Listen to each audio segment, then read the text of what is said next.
A saúde mental dos policiais é uma antiga preocupação da segurança pública no Brasil. A natureza estressante e desafiadora do trabalho traz problemas de saúde mental, como ansiedade, depressão, entre outros. No artigo 5º de hoje, vamos falar sobre a saúde mental destes trabalhadores e como eles podem desempenhar suas funções de maneira segura e eficaz.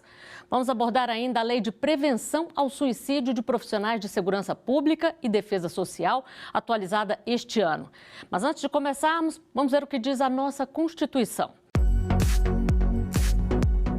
A Carta Magna diz que todos são iguais perante a lei, sem distinção de qualquer natureza, garantindo a inviolabilidade do direito à vida, à liberdade, à igualdade, à segurança e à propriedade.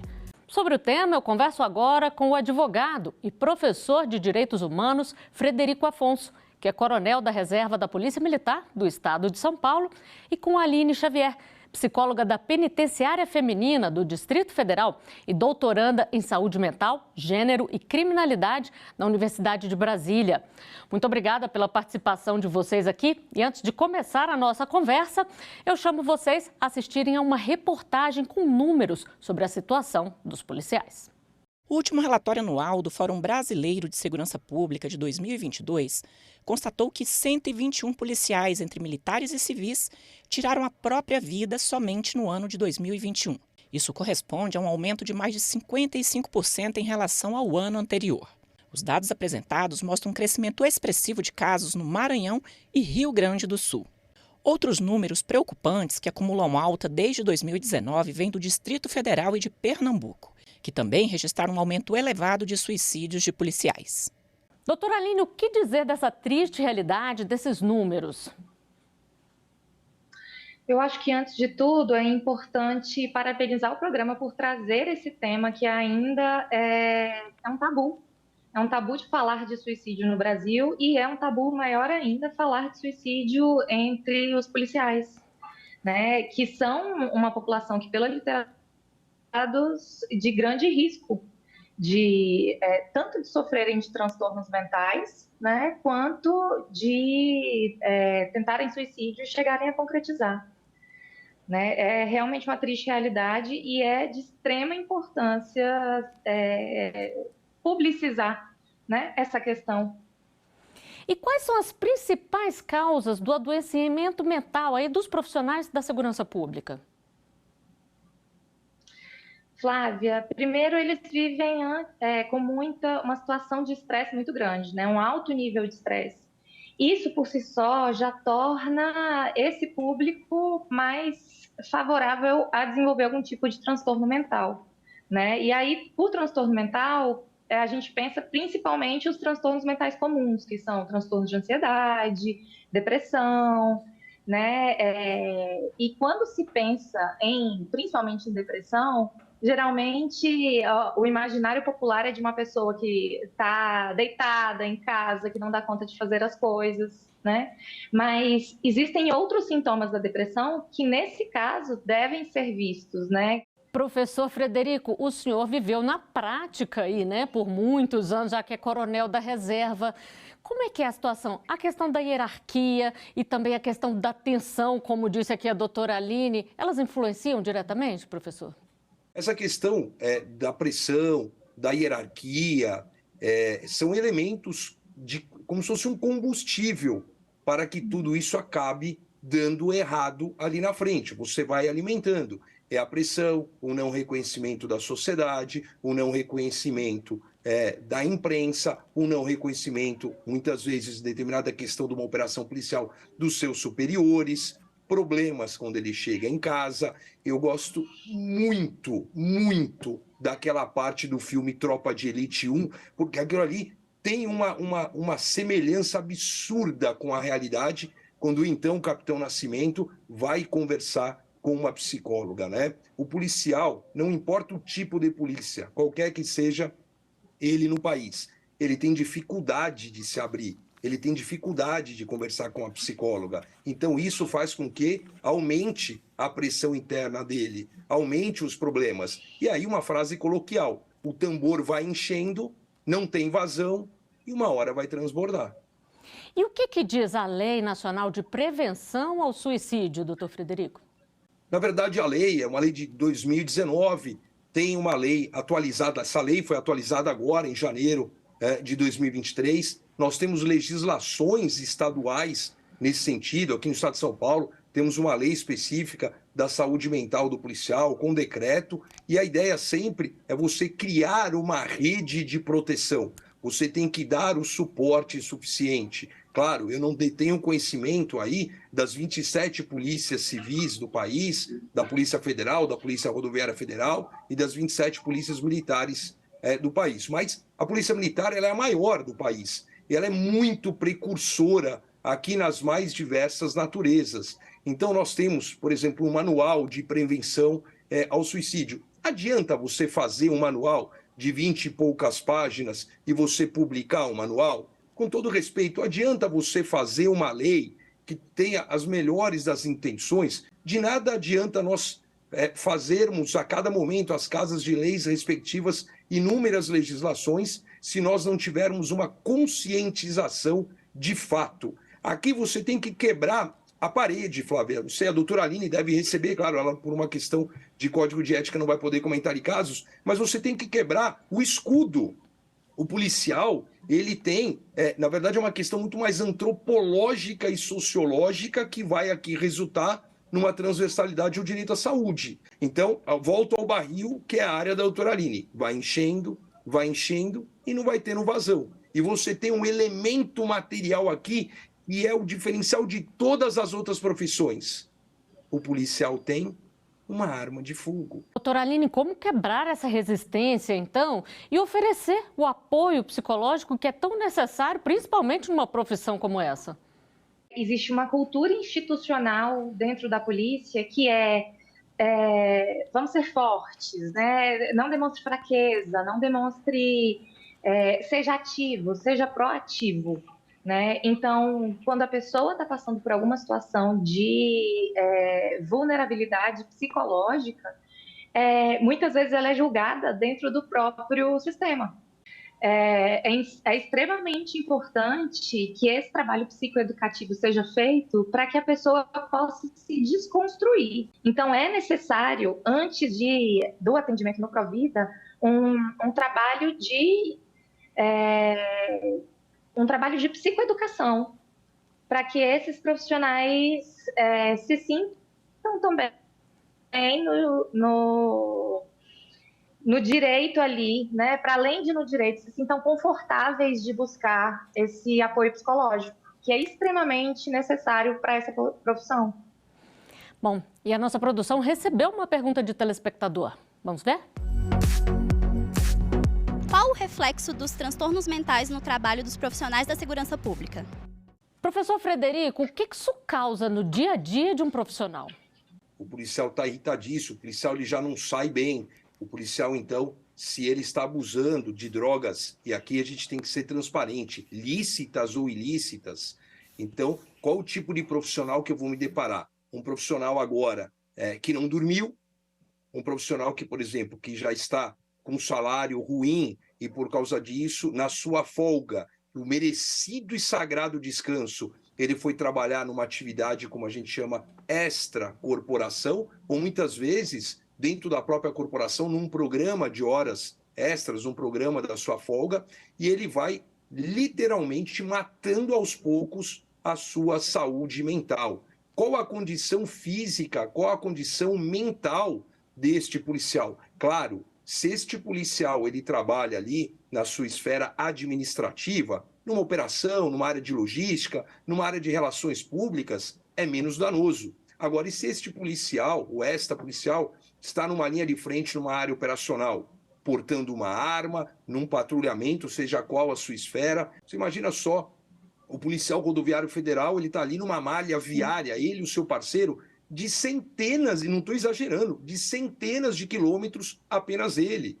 Né? Você tem ali o policial civil com uma pilha de inquéritos e diligências para fazer e prazos sendo cobrados pelo Ministério Público. Você tem o policial militar na linha da frente, escutando um 90 a todo momento, porque ele acaba sendo aqui uma máquina de atendimento de ocorrência, principalmente nos picos, nos finais de semana. Então o policial ele entra numa roda giratória obrigatória, que eu falo numa linha de produção, que não dá tempo dele respirar. E aí ele sai e ele vai, ou vai beber, ou ele vai para o bico, para a sua atividade, essa corporação, ou ele vai para casa, e aí a gente tem inúmeros casos. A conscientização ela tem que começar muito nas escolas de formação, qualquer que seja o órgão policial, mas é uma conscientização contundente. Não adianta aqui, com todo respeito, eu sou filho de psicóloga, doutora Aline, então eu não posso falar do psicólogo, mas não adianta ir o psicólogo, a psicóloga lá na escola de formação, olha tal, você tem que ir um cara lá de frente, um delegado, um agente de polícia federal,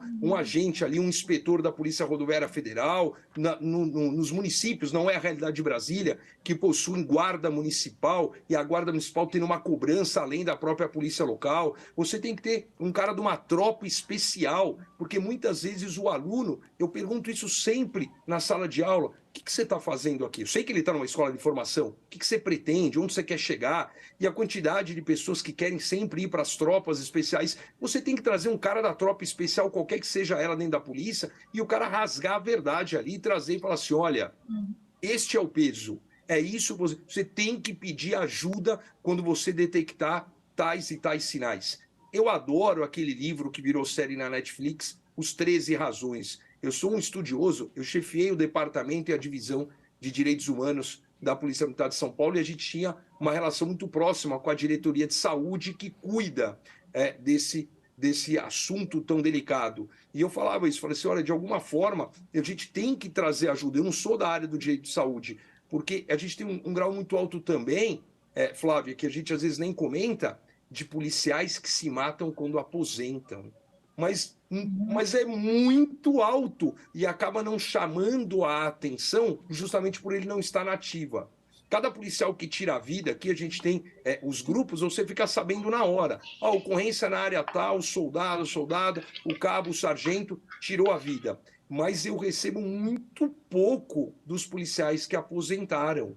E você tem muito isso, você tem um grau de suicídio justamente até por todo este problema de adrenalina, de pressão, de tudo, quando ele tem um freio de uma vez. Eu diria que é um carro, que uma analogia, talvez rasa da minha parte, é um carro a 180 por hora na estrada, quando ele está devagar, claro, aqui estou sendo irônico, a 120, 130 e de repente para a 0 por hora.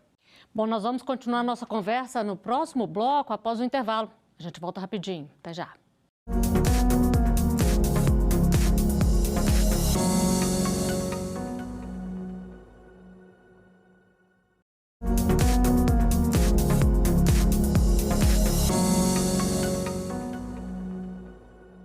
O artigo 5º está de volta, hoje falando sobre a saúde mental dos policiais brasileiros e como eles podem desempenhar suas funções de maneira segura e eficaz. Sobre o tema, eu continuo conversando com Frederico Afonso, advogado e professor de Direitos Humanos, e com Aline Xavier, psicóloga da Penitenciária Feminina do Distrito Federal. E o tema é tão preocupante que a própria Polícia Militar cria campanhas de conscientização contra o suicídio. Nós vamos ver agora uma campanha antiga, mas que retrata bem a realidade vivida por familiares. Meu nome é Bruna, eu tenho 5 anos. Eu moro aqui com meu pai e minha mãe, mas só que meu pai tá viajando. Eu tenho papagaio também. Hoje eu acordei, né? Aí ele tava, Bruna. Meu pai, ele ronca. Às vezes ele faz cosquinha na minha mãe, mas minha mãe não gosta de cosquinha. Mamãe falou que ele foi trabalhar em outra cidade. Eu fico com saudade dele, que ele tá separado de mim. Minha mãe chora, fica triste, muito triste mesmo. Às vezes ela até reza pra ele voltar, né?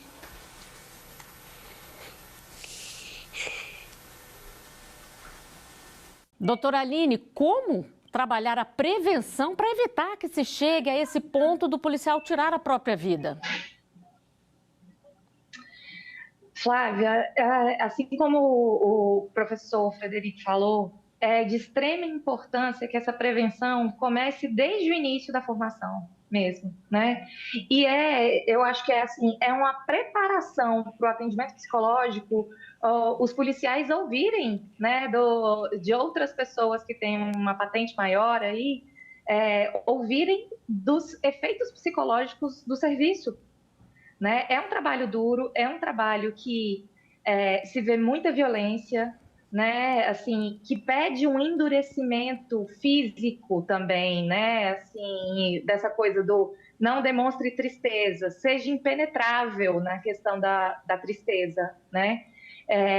Então, é extremamente importante que esse trabalho comece desde a formação, né? E que seja contínuo, que posteriormente esses profissionais possam passar por tanto avaliações psicológicas quanto pelo atendimento psicológico também, né? Que ele possa ser cada vez mais acessível para os policiais. Sim, outro fator que é de extrema importância é ensinar os pares a reconhecer, né? Como é um grupo que é muitas vezes muito fechado, é importante que o colega possa perceber também, assim, sinais que apontam para a ideação suicida do colega, né? E que esse grupo possa também se fortalecer nisso.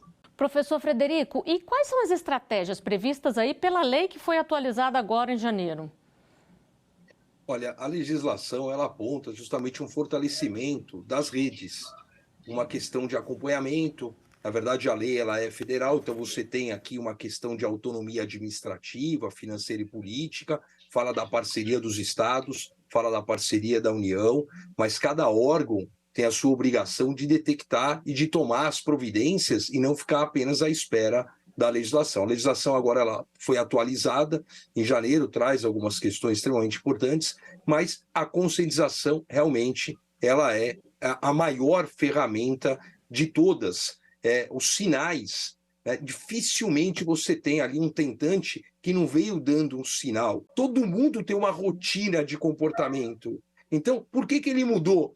Aí é importante você ter realmente quem consegue acompanhar aquele policial, seja a sua própria administração, seja a sua equipe que troca ali no turno, mas acaba trabalhando as mesmas pessoas e você enxergar um padrão que foi alterado. Agora, quebrar essa barreira de ir falar, olha, eu queria falar aqui com o meu superior, puxa, o meu parceiro aqui, eu trabalho com a doutora Aline, achei a doutora Aline estranha, tal. Como isso é difícil também.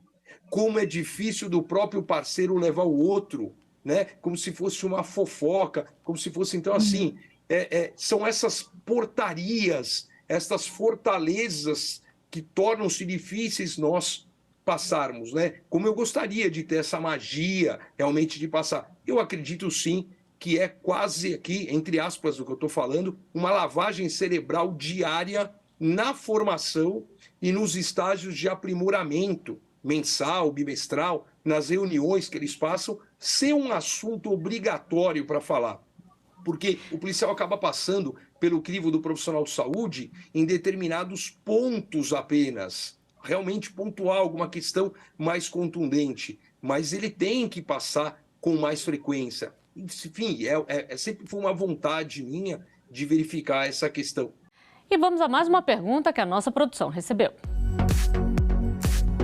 Que tipo de avaliação é necessário para que se perceba que um policial está sofrendo algum tipo de problema? Doutora Aline.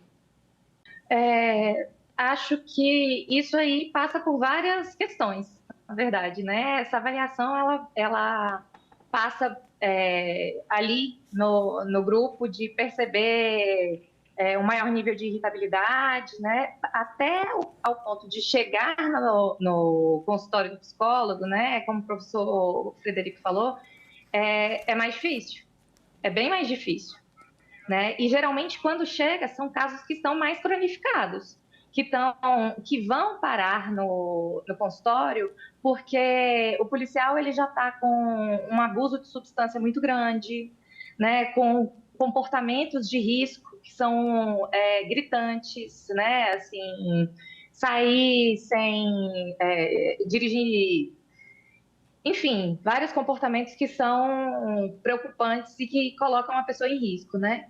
Então, eu acho que a avaliação é principalmente no sentido de perceber o nível da autoagressividade, da agressividade que ele joga para si mesmo e da heteroagressividade também, que é essa agressividade com o outro, né? Quando ele está passando do nível da irritação e indo para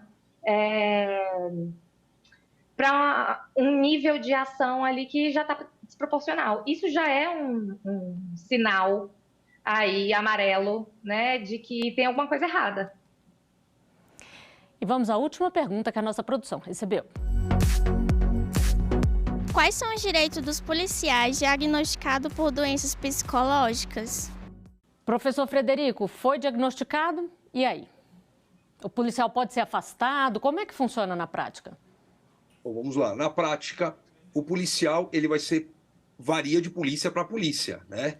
É interessante quando você tinha me perguntado, Flávia, sobre a questão até da nova lei, da atualização agora de janeiro de 2023, e uma das partes da lei fala sempre num objeto de atenção especial. Vou chegar agora nessa questão na prática, né? Então, a lei fala da jornada de trabalho, da proteção à maternidade. Então, às vezes, você escala a policial feminina longe de casa, vai ficar longe do convívio, trabalho noturno, equipamentos de proteção individual, às vezes não está no acordo, não tem, está difícil. Isso varia nos 26 estados e no Distrito Federal, né? O trabalho em risco ou insalubre, então o cara está numa área de fronteira ali da Polícia Federal, não está sem um acesso a um sinal de celular que deixou de ser um equipamento de luxo e virou um equipamento de trabalho. A higiene da onde ele trabalha, às vezes tem uma condição absurda, insalubre, poxa, ele não tem um mínimo lá de descanso. Bom, tudo isso joga lá no barrilzão e acaba explodindo, ele explode, ele tem um pico. Ele vai ser afastado imediatamente do serviço operacional, ele vai ser enviado, ele vai ser conduzido para um profissional de saúde, ele vai passar por um médico que vai avaliá-lo na necessidade dele passar por um médico, ele vai passar por um clínico geral. Vai ele passar depois para um médico, psiquiatra e para um profissional ali da área de psicologia. Então você tem protocolos, o que aconteceu de fato, qual o nível, a necessidade de eu tirar, olha que complicador, a necessidade de eu tirar por causa disso vai ser avaliado o seu porte funcional de arma. Então isso aqui faz um efeito cascata na vida dele, muitas vezes por isso que ele tenta não buscar o psicólogo. Ele vai ter que tomar algum tipo de medicação que vai dar sono, que não vai deixá-lo trabalhar no serviço que ele está. Mas ele vai para um serviço administrativo. Mas às vezes ele precisa daquele horário operacional porque a vida dele está regulada daquele jeito. Porque no dia da folga ele tem um outro serviço, ou porque no dia da folga ele é separado. O índice de divórcio no meio da polícia ele é monstro, gigantesco. Então, talvez que no dia que ele está de folga, ele precisa daquela folga porque ele acertou com o seu ex-marido, com a sua ex-mulher, na guarda compartilhada de levar o filho, a filha, na determinada obrigação, na rotina do dia, e ele vai perder isso, e a relação com a ex ou com o ex já não é mais a mesma coisa. Então, assim, quando ele explode, eu acredito que isso aí deveria ter sido feito muito tempo antes, né? Porque evita-se a todo custo de ir. E ele vai lá, não estou bem, tá? O policial está sempre bem. Dificilmente você consegue chegar um policial e falar, não estou bem. Não, o policial está sempre bem. Ele está cansado ou ele não está cansado, ele não tem problema nenhum mental. Que já todo mundo tem um problema de saúde mental, todo mundo precisa de terapia. Então o policial, eu acredito, as polícias de um modo geral, tinham que ter uma força-tarefa, e isso envolve investimento, uma força-tarefa maior de prevenção. Com contratação, mesmo que por terceiro, eu vejo o seguinte, a doutora Aline trabalha dentro da instituição, mas muitas vezes o policial ele acaba confiando em alguém que não é da própria instituição do que da instituição. Então, se você tivesse uma parceria, uma contratação, aquele que não vive o dia a dia da polícia, né? A gente sempre brinca, né? Mais fácil se abrir com o desconhecido que não vive aqui do que com um meio. Então, dentro da polícia, volto lá, gosto daquela cena do Coronel Nascimento lá, indo ser atendido, ele está sendo atendido por uma psicóloga, mas dentro da estrutura da polícia no filme e na realidade, ele está sendo atendido por uma subordinada. Então, muitas vezes, ele não enxerga isso, né? Então uma subordinada, ela vai falar para todo mundo que eu não estou bem, que não vai falar, tem o código de ética. Então, você tem uma barreira nesse sentido de preconceito. Tinha que ter uma força-tarefa aqui, independente da lei, mas, de fato, para que todos os órgãos policiais tivessem aí uma questão de implementação concreta nessa prevenção. Passar por um crivo, por amostragem, e aí nós vamos enxergar o problema. Porque eu falo para a senhora, doutora Aline, para a Flávia, que a gente não conhece o tamanho do problema. Bom, a gente teria muito mais a conversar aqui, mas infelizmente o nosso tempo chegou ao final. Doutora Aline, professor Frederico, muito obrigada por ajudarem a gente a esclarecer a importância de cuidar da saúde mental. Eu agradeço também a sua companhia. Você pode rever os nossos programas no site da TV Justiça ou acompanhar o nosso canal no YouTube. Até o próximo Artigo 5º. Tchau.